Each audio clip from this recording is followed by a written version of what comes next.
세 번째 발표로는 당대 전기에 나타난 도교 수행론의 문제라는 제목으로 고려대학교 나옥원 교수님께서 발표를 해 주시겠습니다. 네, 선생님 나오시죠. 박수로 맞아주시면 감사하겠습니다.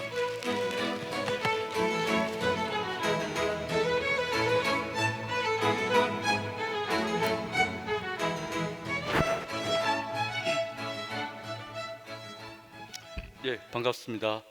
당나라 때의 소설 전기와 관련된 논문을 발표하게 된 나우권이라고 합니다.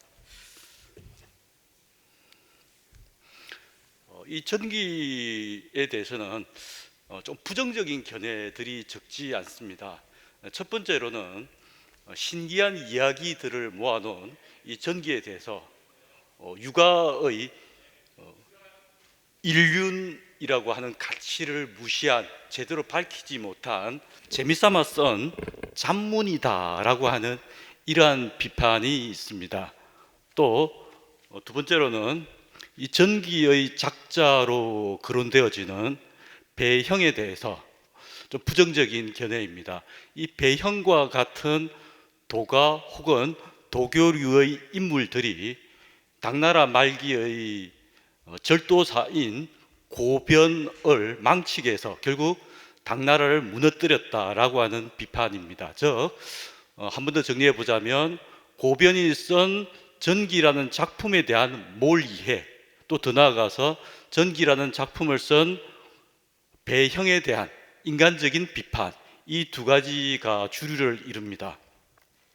자, 이것에 대해서 먼저 배형이라는 인물이 어떤 인물인가를 살피기 위해서 배형이 모셨던 고변이라는 인물을 좀 살펴볼 필요가 있을 것 같습니다.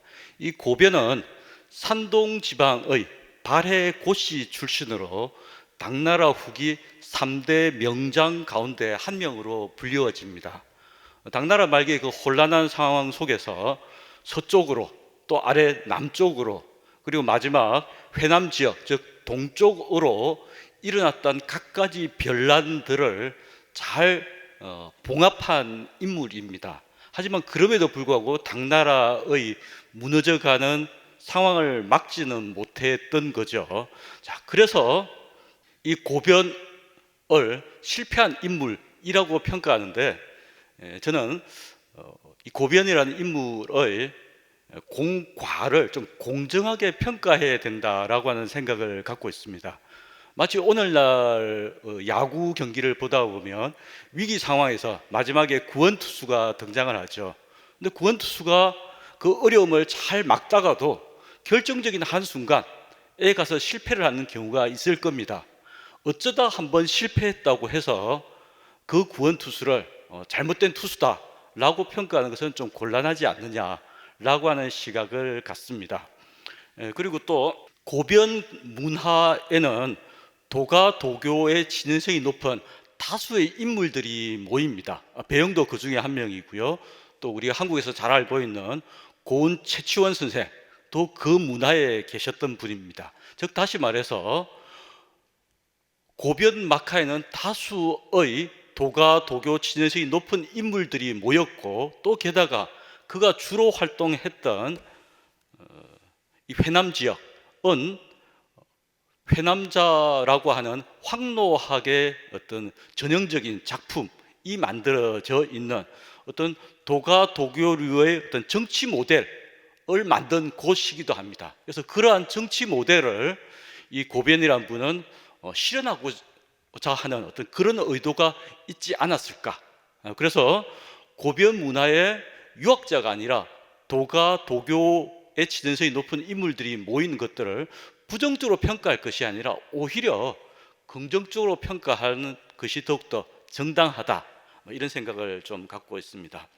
이왕 말이 나왔으니까요, 최치원 선생에 대해서 조금 더 설명을 드리자면, 최치원이 당에서 신라로 올 무렵, 황소의 난을 진압하고요, 올 그 무렵에 그의 동료들이 최치원에 대해서 지금 여기 보이는 것처럼 유선이라고 하는 호칭을 씁니다. 유학자이면서 동시에 신선이다 라고 하는 칭호인데요. 자, 이 그림이 좋은 예입니다. 하동의 우남영당에 있는 최치원 그림입니다. 자, 지금 왼쪽 그림이 우리가 오늘날 볼 수 있는 최치원 초상화입니다. 근데 이 왼쪽 그림의 하단 부분에 지금 보시면 책이 놓여 있는 것을 볼 수 있습니다. 근데 이 전시회를 기획하던 곳에서 뭔가 좀 너무 덧칠이 되어져 있는 것을 보고 안에 좀 다른 그림이 있는 것이 아닐까라고 생각해서 엑스레이로 촬영을 한번 해봤습니다. 자, 그랬더니만 이 왼쪽 부분에 책이 있던 이러한 그림이 사실은 원래 그림은 지금 여기서 보는 것처럼 오른쪽 하단에 동자, 신선을 모시는 동자가 있었던 거죠. 그래서 지금 이렇게 볼 수 있는 것과 같이 최치원은 유불도 삼교를 통합한 더욱이나 그가 모시던 고변이라는 인물이 도가도교적 지진성이 매우 높은 인물이었기 때문에 이런 최치원 선생도 그와 같은 흐름을 공유했던 분이다, 이런 것들을 우리가 알 수 있지 않을까 싶습니다. 자, 그렇다면 배형이라고 하는 인물에 대한 부정적 시각은 우리가 상당히 좀 벗어날 수 있고, 배형이 쓴 전기라는 작품이 무의미하다, 잡문이다 라고 하는 것들은 그의 작품의 내용을 구체적으로 탐구하면서 그가 말하고자 했던 것이 무엇인지 그 내용을 찾아가면 될 것 같습니다. 자, 제가 두 번째 챕터는 도사의 신물인 거울, 고경기라고 하는 작품을 통해서 살펴보았는데요. 고경이라고 할 때 이 고경은 옛날에 만들어진 거울이라는 의미죠. 당시의 거울은 당연히 청동기로 만들어졌을 수밖에 없을 테고요. 그래서 이 청동기 거울이라고 하는 글자를 갑골문, 금문 등의 오래된 옛 글자, 고문자를 통해서 살펴보면 처음에 이 경이라고 하는 글자는 특별한 의미가 없습니다. 하지만 여기 거울 감자 내지는 감시 감독하다라고 할 때 이 감자는 거울이라는 의미가 살아 있습니다. 통상 우리가 이 거울 감시하다라고 할 때 이 감자의 왼쪽 윗부분을 신하 신자라고 생각하는데요. 갑골문을 보면 신하 신자가 아니라 청동 거울 혹은 청동으로 만든 솥 안에 물을 담아두고 그 물에 자기의 얼굴을 비추는, 즉 이 신하 신자처럼 생긴 부분이 신하 신자가 아니라 사람의 눈을 크게 확장시킨 글자임을 알 수 있습니다. 자, 여기서 나중에 쇠 금자를 덧붙여서 거울 감자로 만든 거죠. 그래서 거울이라는 것들은 자기를 비춰보면서 객관화시키고 사물의 실상을 명확하게 알아간다, 이런 의미가 있음을 알 수 있을 것 같습니다. 중국에도 그렇고요, 우리 한국에도 일본에도 또 몽골 지역에도 거울과 관련된 다양한 유물들이 남아져 있는데요. 특히 우리 한국에서 유명한 것으로는 지금 왼쪽에 보이는 문영왕릉에서 발견되어진 세 가지 거울, 그 가운데 특히 청동 신수경이 있고요. 국보로 지금 지정되어져 있죠. 그리고 또 그 이전에 지금 오른쪽에 있는 고조선 시기의 지금 여기 고리가 두 개 있죠. 그래서 고리가 두 개인 다뉴, 뉴가 여러 개인 가는 선이 그려진 거울, 이 또 국보로 지정되어져 있어서 아주 유명합니다. 고조선 다뉴 세문경은 숭실대학이 지금 소장하고 있어서 숭실대학교 박물관에 가면 언제든지 관람할 수 있습니다. 지금 보이는 이 그림은요, 중국의 과학과 문명을 쓴 조셉 니담이 당시의 실제 모습에 가깝게 외단 그림을 만든 겁니다. 도사들이 단약을 구워서 신선이 되어서 단약을 먹고 신선이 날아 올라가는 그 과정을 그림으로 그려놓은 거죠. 가운데 보면 화로가 이렇게 있습니다. 신선들이 아주 경치 좋은 산에 올라가서 단약을 굽고 있고요. 그리고 그 위에 보면 지금 이 부분, 여기가 바로 부적이죠. 근데 그 옆에 하얀 동그란 것이 있죠. 자, 이것이 바로 거울입니다. 그리고 또 거울 아래쪽에 보면 화면이 잘 보이실지는 모르겠는데요. 여기에 칼이 놓여 있습니다. 칼, 거울, 그리고 부적, 이 세 가지는 다 벽사, 즉 삿된 것들을 물리치고 정화시킨다라는 의미를 갖는 것임을 우리는 이 그림을 통해서 이해할 수 있습니다. 자, 이까지가 거울에 관련된 일반적인 이야기일 테고요. 이 거울을 관리할 때는 거울을 관리하는 특별한 전문적인 직업인이 필요합니다. 그 직업인을 마경 혹은 마경인이라고 말합니다. 거울을 깨끗이 닦아서 자기 얼굴이 잘 보이게 만드는 이런 사람이라는 의미입니다. 이 마경인이라고 하는 인물이 등장한 것으로는 한나라 때의 열선전, 부국선생전에 이런 마경인이 등장하기도 합니다.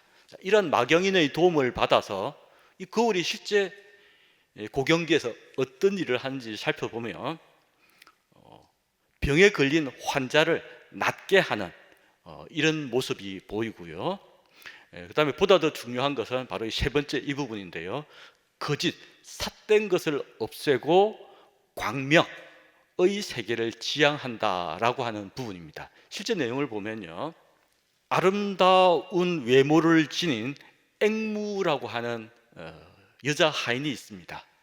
고경기의 주인이 거울을 들고 그 집에 나타나자 이 앵무가 사실은 아름다운 여인이 아니라 천년묵은 여우였던 것이 들통나고 맙니다. 자, 그 과정에서 이제 재밌어지는데요. 천년묵은 여우임이 들통나서 이 거울의 신통력에서 쫓겨나는 것이 아니라, 이 천년묵은 여우가 사람에게 해를 끼치는 것이 아니라 사람 얼굴로 변신해 있기는 하지만 결코 사람에게 위해를 가지 않는 인간과 공존하는 또 다른 어떤 생명체, 이류라고 통상 이야기를 하는데요, 이류로서 같이 살아갑니다. 하지만 거울이 비침에 의해서 자기의 본래 모습이 인간이 아니라 인간으로 잠시 탈바꿈한, 변신한 여우임이 탄로나게 되는 거죠. 그 과정에서 또 이 여우는 같이 사는 것이 아니라 자신의 정체, 자신의 거짓됨, 이 드러났음을 부끄러워하면서 결국은 술 한잔 마시면서 자기의 생을 마감 짓는 어떤 그런 좀 통쾌한 모습이 보이기도 합니다. 자, 이러한 고경기에서 보이는 인간과 이류가 공존한다라고 하는 이런 가능성, 또 마경인의 이야기는 이후 서번낭전에서도 또 보입니다. 자, 이 관련해서는 네 번째 부분에 가서 보다 더 자세히 살피도록 하겠습니다. 자, 그다음에 3장은요, 두자춘이라고 하는 인물을 다룬 두자춘전입니다. 이 두자춘전은 크게 보면 세 가지 내용으로 구성되어져 있습니다. 첫 번째는요, 북주에서 수나라 사기에 살았던 두자춘이라는 인물이 매우 좀 방탕한, 그래서 가산을 탕진한 것으로 나옵니다. 그때 한 노인이 나타나서 아무런 대가 없이 그에게 300만 양을 지원하고 그 돈으로 두자춘은 또 가산을 탕진하고 다시 1000만 양을 빌려주고 또 탕진하고 마지막으로 3000만 양을 빌려줍니다. 자, 이렇게 반복되어지는 도움을 받자 두자춘은 이번에는 정말 좋은 삶을 열심히 잘 살아야 되겠다라고 생각을 하고 그 3000만 양을 잘 지키면서 동시에 고아와 과부들이 살 수 있게 만드는 일종의 사회적 실천을 합니다.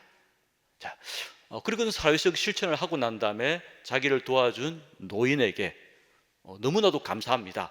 당신이 원하는 바가 있다면 제가 당신의 소원을 들어드리겠습니다 라고 하자 그 노인이 이런 요구를 합니다.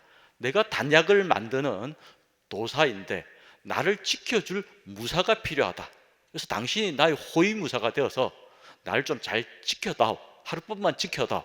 다만 전제 조건이 있는데 절대 말을 하면 안 된다 라고 이야기하는 것이 두 번째 본론 부분입니다. 자, 세 번째는 이제 실제 그 단약을 지키는 과정이 나타나는 거죠. 뭐 맹수가 나타나고 독충이 나타나고 죽어서 지옥 유황불에 떨어지기도 하고요. 또 병약한 여인으로 환생하고 결혼하고 아이를 낳는 이런 삶을 이어가면서도 끝내 말을 하지 않습니다.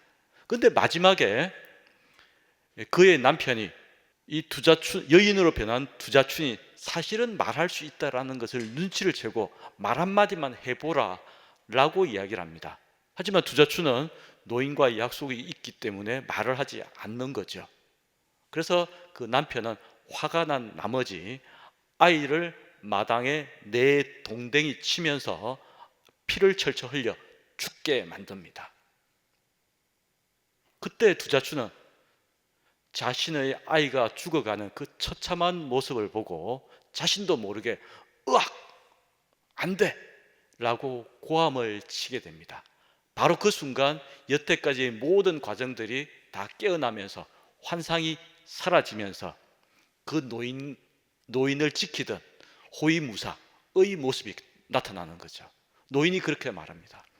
자네가 끝내 말하지 말라는 그 약속을 지켜야 됐는데 자식을 지켜야 되겠다는 그 집착의 마음이 강해서 자네는 약속을 지키지 못했다. 나도 단약을 만드는데 실패했다. 라고 아쉬움을 토로하는 것으로 소설이 끝이 납니다. 자녀의 죽음, 자녀가 위험한 상황을 직면하는 것을 보고 그것을 지키려고 하는 부모의 마음, 또 자녀의 죽음 앞에 울부짖는 부모의 마음을 이 투자춘 전에서는 집착이라고 표현합니다. 여러분들은 동의하실 수 있는지 잘 모르겠습니다. 저는 동의가 잘 안 되네요. 우리 정산도에서도 부부란 인도의 시작이요 만복의 근원이다. 죄는 남의 천륜을 끊는 것보다 더 큰 것이 없다 라고 하는 이야기를 하는 걸 보면 아마도 제가 동의할 수 없는 것처럼 정산도의 많은 분들도 동의하기 쉽지 않은 투자춘전의 결론일 겁니다. 자, 그러면 이러한 동의하기 어려운 소설이 왜 등장했는가? 그 이유를 살펴보겠습니다. 자, 사실 이 작품의 원본 모델이 있습니다. 이 작품은 인도의 설화입니다. 당태종 때 활동하셨던 현장 스님이 쓰신 대당서역기에 보면 열사의 설화가 담겨져 있습니다. 거기에 보면 시달타가 깨달음을 얻고 나서 처음 법륜을 일으킨 초전 법륜을 한 그 녹야원 부근에서 장생불사를 추구하던 일단의 요기들이 있었던 거죠.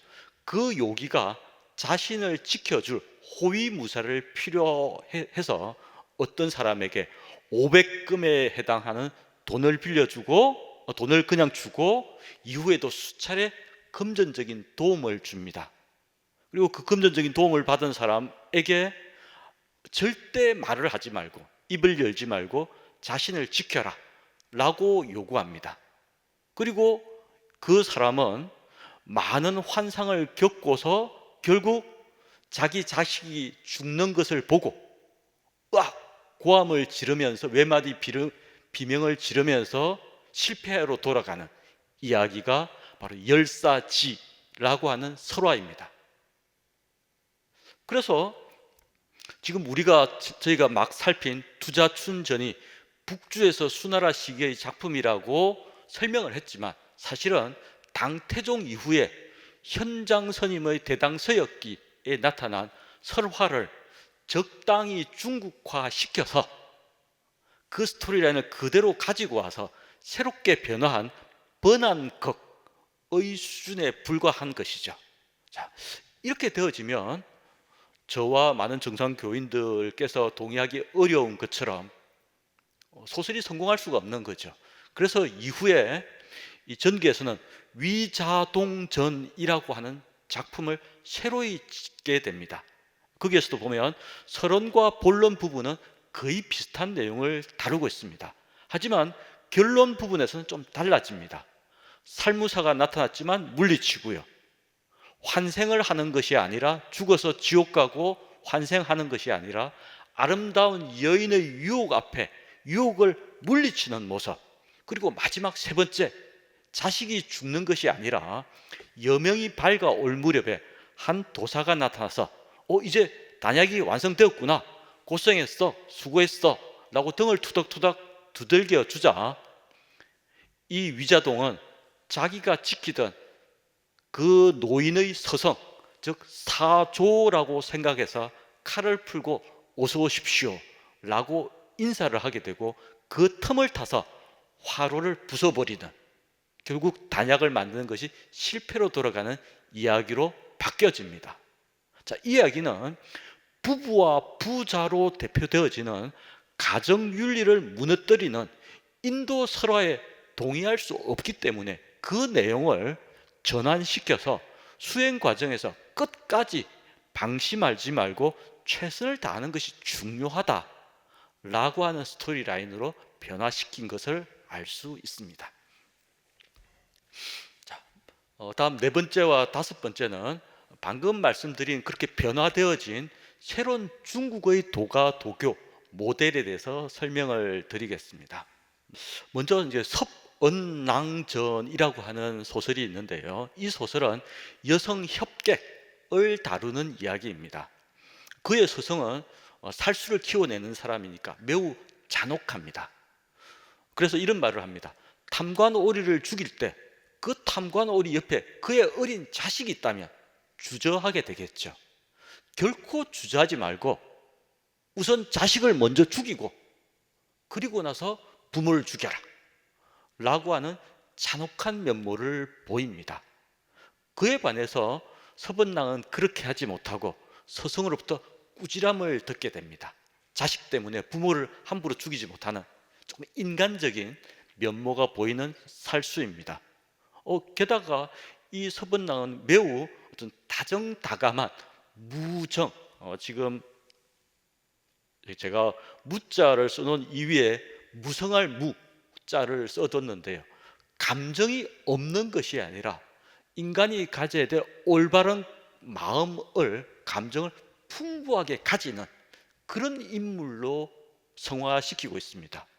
명령을 받아서 유창해라는 인물을 죽이러 갔지만 유창의 인품에 반해서 죽이기는커녕 그의 신변을 헌신적으로 호위합니다. 그리고 그 사람이 결국 나중에 돌아가시자 먼 길을 마다하지 않고 그에게 가서 서럽게 조문을 하고 또 그의 아들의 안전을 지킬 수 있는 도움되는 말을 주기도 합니다. 이런 모든 감정부터 벗어나는 무정으로부터 인간이 지켜야 될 감정을 풍부히 가꾸어 나가는 무성할 무자, 무정으로 바뀐 것이 중국화되어진 어떤 도교의 좋은 모델이 아닌가라는 생각이 듭니다. 또 게다가 거기서 한 걸음 더 나아가서 그가 지키던 유창해라는 분이 성진을 하는 거죠. 그래서 수도인 장안으로 나아가자 이 서번낭은 자기가 모시던 유창해를 따라가지 않고 자연으로 언거합니다. 출세라고 하는 어떤 명예의 길을 마다하고 자연을 함께 찾아가는 어떤 도가적인 이런 면모를 보이기도 합니다. 또 다른 작품으로 손각전이라고 하는 것이 있는데요. 이 손각전에 보면 사람은 양으로 구성되어져 있고 요괴는 음으로 구성되어져 있다라고 이야기를 하면서 손각의 아내 원씨 부인이 사실은 원숭이가 변한 요괴입니다. 이류인 거죠. 그래서 인간은 이류와 공존할 수 없다, 상극이다라고 하면서 이 원씨 부인을 죽여야 된다라고 이야기를 합니다. 그런데 사실은 알고 보니까 이 스토리라인은 굉장히 어떤 반전이 있는데요. 손각이 얼굴이 초췌해진 것이 그의 아내 원씨 부인, 원숭이인 이류와 살았기 때문이 아니라 이 사람이 갑자기 벼락부자가 되는 바람에 음주, 그다음에 노름 등등으로 방탕했기 때문에 초췌해진 겁니다. 그래서 실질적으로는 이 원시 부인과 아들을 낳고 십수년간을 행복하게 살아가는 어떤 상생의 모습이 잘 나타나는 그런 어떤 여인의 모습입니다. 그럼에도 불구하고 또 이 원시 부인 역시 출세한 남편, 그 남편이 결국은 고위관직으로 출사하게 되는데요. 출세한 남편을 버리고 나무를 타고 자유롭게 노니는 자기 동료 원숭이를 보고서 결국은 인간 세상을 벗어나서 숲으로 자연으로 회귀하는 이러한 모습이 또 보이기도 합니다. 자, 마지막 다섯 번째는요. 그럼 자연으로 가서 뭘 했냐? 수행을 했다라고 말할 수 있을 것 같은데요. 그 몇 가지 예를 좀 살펴보겠습니다. 첫 번째로 요곤전이라고 하는 소설이 있는데요. 이 요곤은 아주 평범한 하지만 아주 착한 품성을 가진 인물입니다. 사냥꾼에게 사로잡힌 토끼와 여우 등을 자기 돈으로 사서 그 토끼와 여우들을 풀어주는 방생하는 어떤 선행을 실천하는 인물인데요. 그가 사는 마을 옆에 아주 탐욕스러운 성녀 해소가 살고 있습니다. 이 해소는 어떻게 하면 오래 살 수 있을까라고 생각하면서 황정, 둥글레죠. 이 황정이라는 약초를 먹으면 오래 살 수 있다라고 생각을 하고 우물 속에 황정을 가득 담아두고 이 요곤이라는 인물을 거기다가 빠뜨려 버립니다. 그러면은 요곤이 황정을 먹고 만약에 장생불사한다면 효과가 입증이 된다면 자기도 그렇게 하겠다라고 하는 생각을 갖고 요곤을 빠뜨리게 됩니다.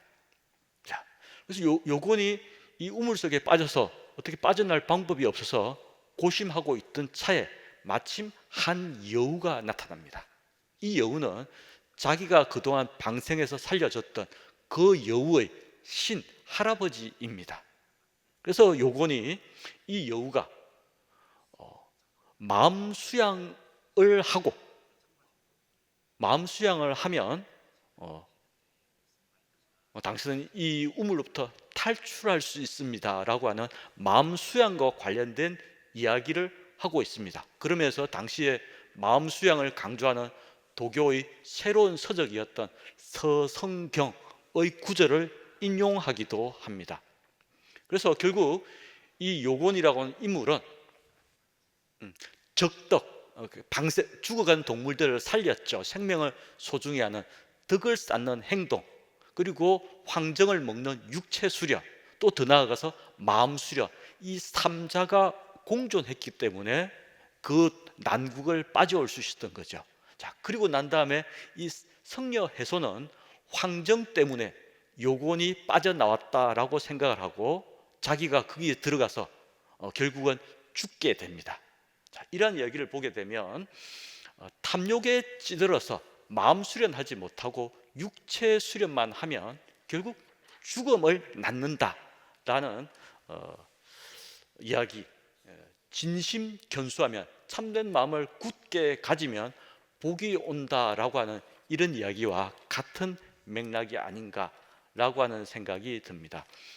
또 그리고 소광전에 보면 용과 관련된 다양한 이야기가 나오면서요, 결국 거기서 하는 이야기를 보면 수행자, 용의 수행은 고급의 수행자의 수행과 똑같은데 낮은 수행자는 몸과 마음이 다 성공하지 못하고 중간 등급의 수행자는 마음 수양은 제대로 이루어지지만 몸이 완성을 이루지 못한다 라고 얘기하면서 최상의 수행자는 몸과 마음이 함께 깨달음 완성에 이르는 것이다 라고 하는데, 바로 이러한 개념이 돌을 잘 닦는 자는 그 정원이 굳게 뭉쳐서 죽어서 천상에 올라가 영원히 흩어지지 아니한다라고 하는 가르침과 좀 닿아 있는 성명쌍수의 이야기다 라고 말씀드릴 수 있을 것 같습니다. 마지막으로요, 하나만 딱 더 소개해 드리면 번부인전 이야기가 나옵니다. 자, 번부인의 결론만 간단히 말씀을 드리면 번부인은 소요라고 한 소녀를 만나서 수행을 가르치려고 합니다. 그런데 그의 부모가 도교 수행을 시킬 수 없다고 해서 자기 집으로 끌고 갑니다. 하지만 소요는 굳게 자기 마음을 다지면서 굳게 자기 마음을 다지면서 수행을 하겠다라고 하는 의지를 부모로부터 허락을 얻어냅니다. 그리고 나서 수행을 하는데 평범합니다. 마당 쓸고 경전 읽고 등등의 아주 일상적인 공부를 합니다. 그리고 나서 그것이 지금 여기에 나오는 두 번째 수행자로서의 평범한 기초 단계, 그걸 연기 축기 단계라고 말합니다. 그리고 세 번째로는 도화합이라는 본격적인 수련 단계로서 3년간의 폐관 공부를 합니다. 자, 이까지는 수행의 일반적인 방식입니다. 그리고 나서 마지막으로 이 번부인은 동정호에서 죽음의 위험에 빠져 있는 많은 사람들을 구제하는 이러한 노력을 실천하고 구제의 노력을 한 다음에 소요와 더불어 신선이 돼서 하늘로 올라갑니다. 즉 자리로 대표되어지는 자기 완성을 추구하는 이러한 수행과 더불어서 타인의 생명을 구하는 사회적 실천, 덕을 닦는 이런 노력은 물론이고요, 사회적 실천을 할 때 비로소 신선이 되어서 하늘로 날아 올라간다 라고 하는 이야기로 매듭을 짓고 있습니다.